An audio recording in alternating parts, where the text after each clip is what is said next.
trusted name in news.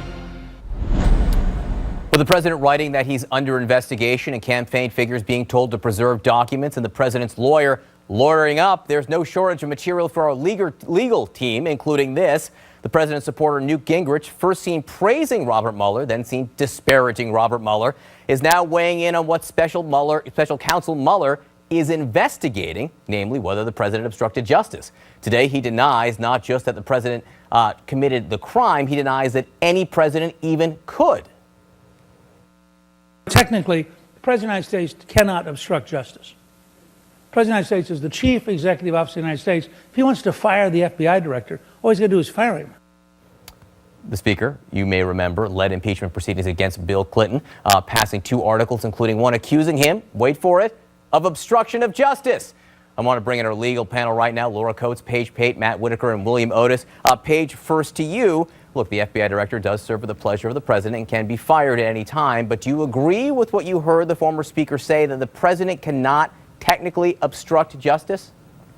I do not agree with that, John. I mean, Newt Gingrich is correct that the president has the legal and constitutional authority to fire the FBI director, the attorney general, the deputy attorney general, anyone in the executive branch. But if a president acts with corrupt intent, if he's doing it for a bad purpose, then he's stepping outside of his role as president, and he's doing it as Donald Trump, private citizen. And I think that's what we have here. We have a president who's acting with a bad motive, with corrupt intent. So regardless of the position that the man holds, if he's trying to influence the investigation for some reason that's personal to him, some friend of his, something other than the best interest of the United States, I do believe that's a crime, and I think he can be prosecuted for it. If he's working with, corrupt intent, that is what is being investigated right now. Laura, the president today, tweeting that he's under investigation, essentially calling out the deputy attorney general.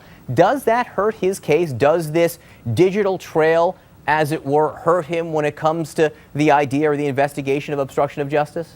The majority of his tweets undermine his credibility and frustrate his lawyers, and with good reason, because every time he talks or indicates that perhaps he is confirming the existence of an investigation or that he himself is the subject of an investigation, he muddies the waters and puts himself right squarely under the magnifying glass, not only of the media and the public, but of the Department of Justice. So his comments clarifying or confirming that he may in fact be a subject, frankly, are not so out of bounds if true. Because remember, his own statements, his own conduct and actions, and certainly the firing of FBI Director Comey has put him under the suspicion of the FBI and special counsel, and so it'd be appropriate to investigate him. So, Laura, one other question here. There seems to be a lawyer arms race right now. Robert Mueller's hired a bunch of well-accomplished attorneys. We learned today the president has brought on John Dowd, who led the investigation to Pete Rose for Major League Baseball, now part of the president's private legal team.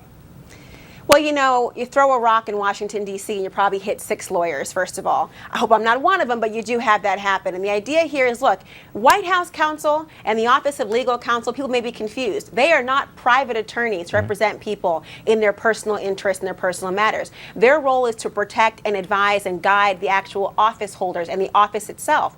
And so when you have that conflict between what their role as White House counsel versus private counsel, it is necessary for people to protect their own private interests. And frankly, it should not strike anyone as odd that there may be a conflict between what is good for perhaps Pence versus what's good for Jared Kushner or Donald Trump. Each of those lawyers has to protect each particular person. And it's often essential, although very crowded, to protect everyone by having separate attorneys. Right. And everyone is well within their rights to hire a private attorney in this type of situation. Matthew Whitaker, one of the issues today, the big issue we've been reporting on, the Deputy Attorney General, Rod Rosenstein, will he recuse himself from his oversight over the special counsel investigation? Might he be fired? Look, Rod Rosenstein right now. What do you think is weighing on him? Do you think he might step aside? Is this the type of decision you see him making? Well, what I see going on is he knows that he is a potential witness to the obstruction of justice case if it exists. Now, I know that some of my fellow panelists believe that is a fact. I'm not sure we're there yet because Rod knows that he is a witness. He wrote the memo that was the basis for firing Jim Comey at the time. And so he is, I know, wrestling with that right now because I'm sure he doesn't have clear visibility as to whether or not Director Mueller is actually investigating that yet, and he knows that if that happens, then he's going to have to recuse himself. And I don't think ultimately that this president is going to fire Rod Rosenstein, who he and I served as U.S. attorneys together in the Bush administration. But Rod is certainly under a lot of pressure right now, and quite frankly, I think he's one of the reasons that this investigation is kind of spinning out of control. The appointment of Bob Mueller in the first place, while a good pick for that role, I don't think was necessary or appropriate under these circumstances as we know them. So, I want to get to that in just a second, Matthew. Surprised. I want to get to that just a second with William Otis. But first, Matthew, I just want to make one thing crystal clear here right now. The reason he could be a witness, part of the issue, and the president brought this on himself when he told Lester Holt the reason I fired the FBI director was Russia. You know, Rod Rosenstein can be called and asked, did the president tell you he was going to fire the FBI director because of Russia, or was it because of your memo about the Clinton administration? He could be asked that and ultimately forced to answer, correct? Yeah, and the first question I would want to ask is, who asked you to write this memo? Right.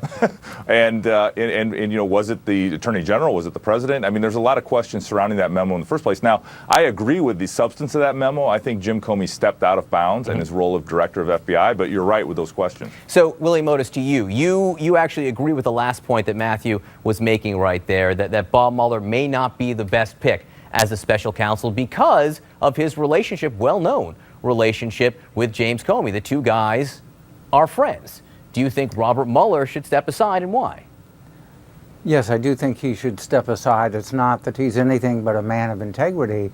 The problem is that the ethics rules that govern the Department of Justice say that if a prosecutor or an investigator has a personal relationship with a potential witness that calls into question his partiality, then he has to step aside. As you correctly pointed out, Mueller and Jim Comey have a personal relationship that goes back a long way. They were arm in arm when they confronted the then White House counsel for President Bush, Alberto Gonzales, about whether a particularly broad surveillance program should be continued. In other words, Mueller and Comey became friends at the formative moment in Comey's career and the thing for which he's best known.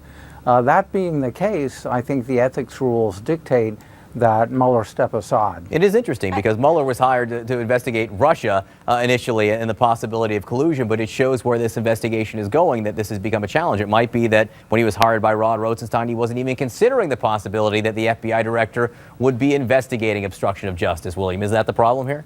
I think that is one of the problems when you have a special counsel, and one of the reasons that special counsels are problematic and that Congress did not renew the law that authorized an independent counsel like Ken Starr was that a special counsel has in effect a pre-selected defendant and then you follow the evidence to it. The way an ordinary prosecutor is supposed to work ethically is you follow the evidence and find the defendant at the end of the evidence rather than at the beginning. And that is a problem in this case. So, Pate, you do not see that as a problem. Why?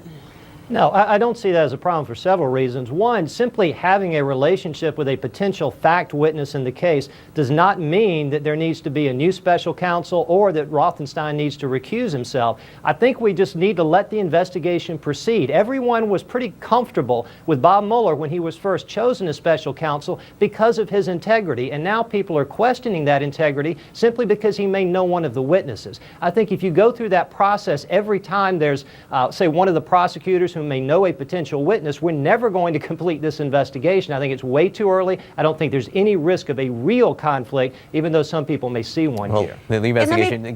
Quick last word, Laura, very quick. If I can just say, the fact that they were arm in arm is a bit disingenuous. Their personal relationship was derived from a professional setting. They were both people who were a part of the Department of Justice and the executive branch. They were not coming out of a frat house and developing a friendship that way. Therefore, they're professional colleagues. That it continues to this day does not undermine his ability to be objective. All right, guys, a lot to think about. There will be more time to discuss all of this. Thank you so much.